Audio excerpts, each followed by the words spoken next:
Hello, my name is Pooja, and today I will walk you through my online retail sales data analysis project. This project analyzes sales data for an online retail store, covering tasks like data cleaning, handling cancellation, analyzing sales performance, pricing strategies, and more. Let's get started with task 1. So, task 1 is data cleaning and preparation. In task 1, the goal was to identify and remove any duplicates records. So I use the remove duplicate feature from here. So I use the remove duplicates feature in Excel and ensure that only unique transitions were analyzed. However, I did not remove duplicates where related value in other columns were different. I repeated, I did not remove duplicates where related value in other columns were different, as those transactions contained valid details.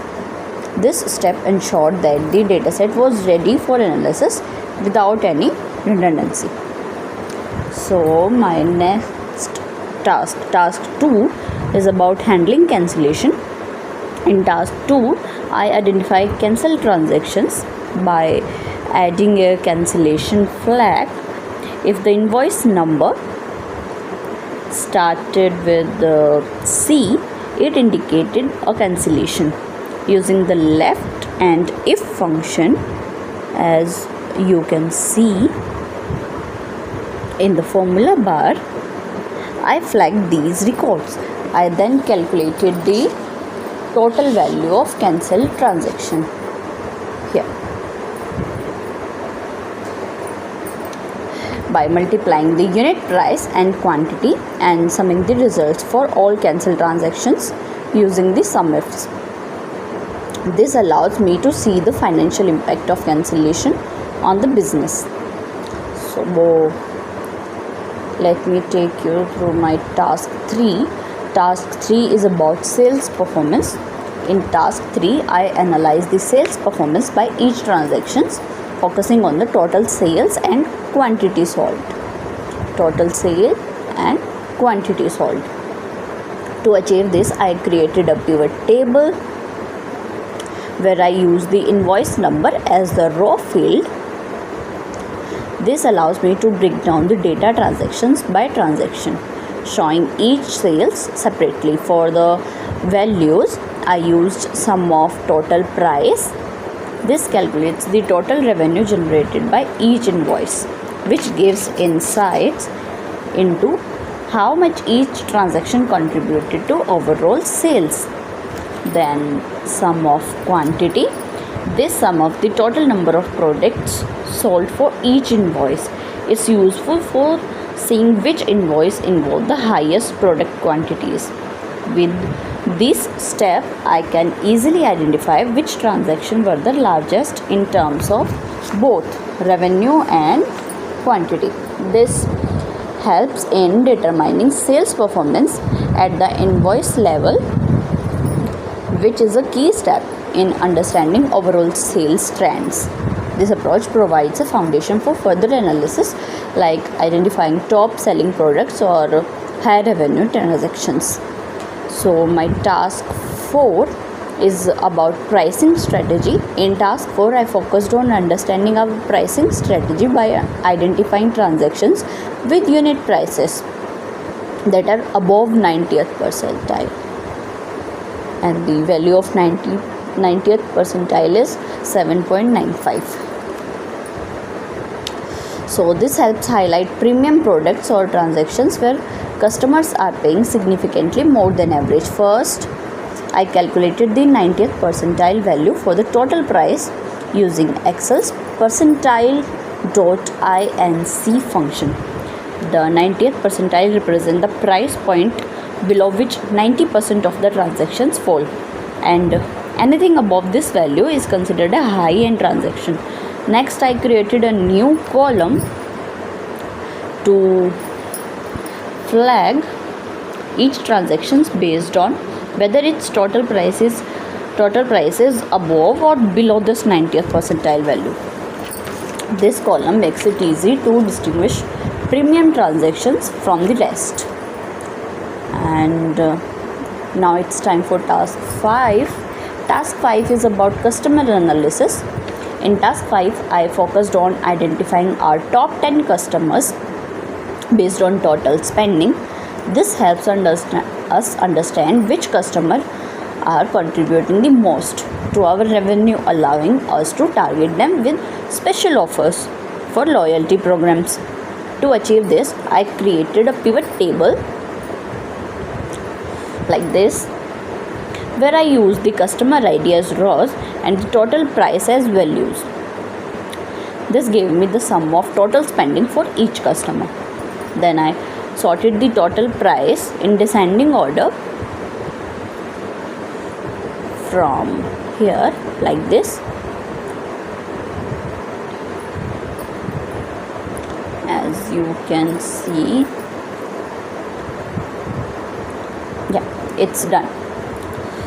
To find the top 10 customers, these top 10 customers are responsible for a significant portion of our sales, and this analysis could help in developing tailored marketing strategies to maintain and grow these customer relationships. By focusing on the top spenders, we can ensure that our most valuable customers are getting the attention they deserve.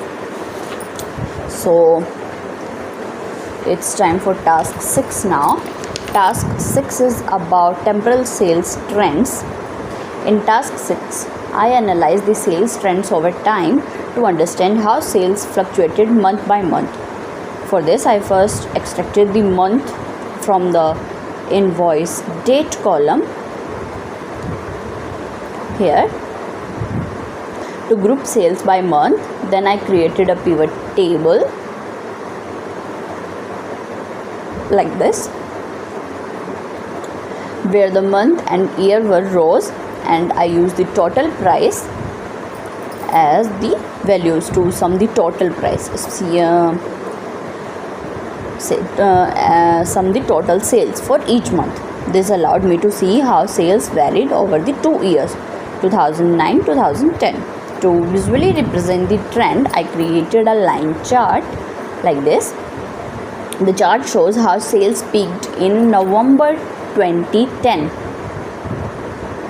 Here you can see the peak is here, indicating that this month had the highest sale compared to others. This kind of analysis helps to identify seasonal trends and sales spikes, which can be valuable for planning inventory and marketing strategies in the future. So let me take you to task 7. Task 7 is about geographical insights.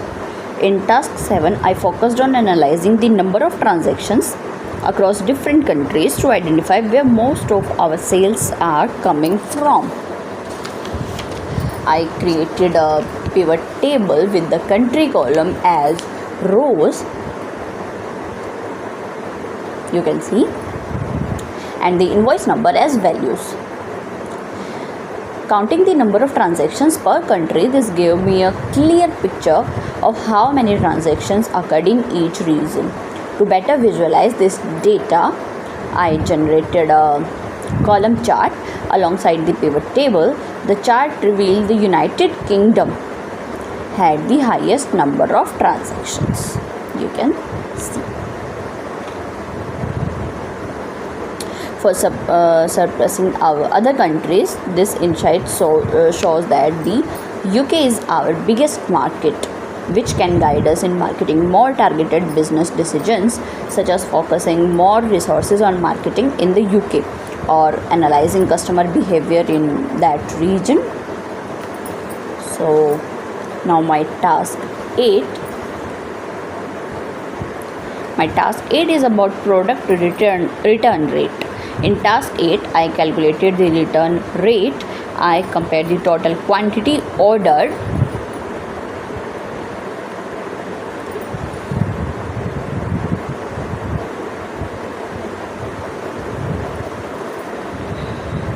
to the total quantity returned. To find the quantity sold and returned, The return rate was calculated as the ratio of return quantity to sold quantity. This helps assess product return behavior and identify potential quality or customer satisfaction issues. Return rate is, you can see I applied this formula to calculate the return rate. And as you can see, it is the ratio of total quantity sold to the total quantities returned.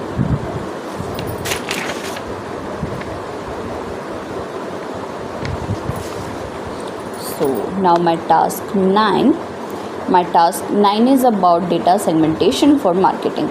In task 9, I focused on segmenting customers based on their total spending. The goal was to categorize customers into high, medium and low spending tiers for more effective marketing strategies. To do this, I first calculated the first, second and third quartile, first quartile, second quartile and third quartile of total customers expenditure using the quartile function. This quartile helped to set the thresholds for each tiers. Customer in the high tier spent above the third quartile. Customers in the medium tier fall between the second and third quartiles. Customer in the low tier spent below the first quartile. I then used these quartiles values to create a new column. Column segment. That segmented each customers based on their spendings. This segmentation allows for personalized marketing approaches where high spenders might receive exclusive offers while lower spenders might be targeted with different promotions to increase their purchase frequency.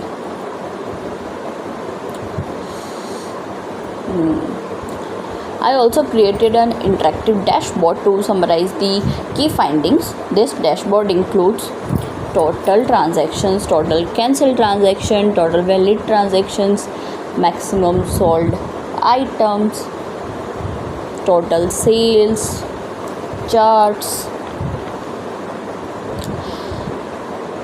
To conclude this project, provide deep insight into the online retail sales data, from understanding customer behavior to analyzing sales performances and identify geographical trends. Each task contributed to a better understanding of the business. The dashboard brings everything together, allowing stakeholders to explore the data in a meaningful way. So, thank you for watching my project overview.